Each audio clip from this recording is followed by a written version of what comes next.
خيرو هذا التيم ده هي تيم خيرو هذا قد ايه تيم خيرو ما قاعد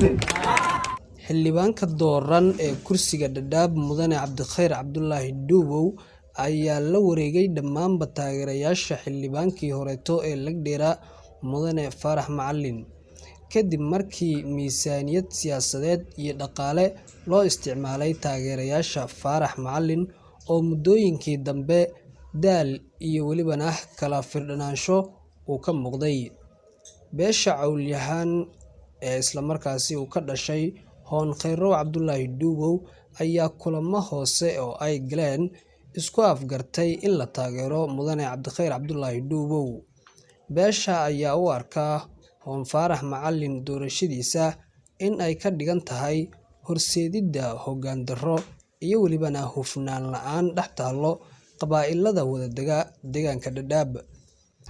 boqolaal ka mid ah taageerayaasha Faarax Macalin codkoodu yahay Lagdheera iyo Gaarisa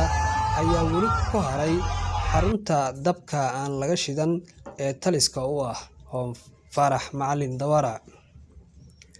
safarkii dhaqaale doonka ahaa ee uu ku tagay Faarax Macalin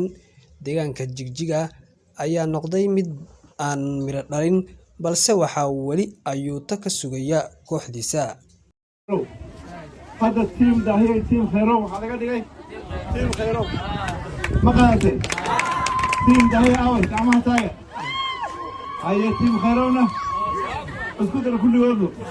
لا هذا احط مهر سوا مرخص وحان ربا ولا ريالو إن إذن محمد أنا 8 سنة حيل السنة حدنا أذن كود ديالي يعني نفتي لكم عن السنة إن نسوي اشتغل ما أنا حمان وحان وأركون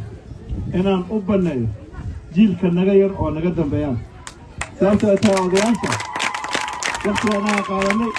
أنا كسيدي قال ماشان دخلت اليوم معها تصاص معها وحان رماشان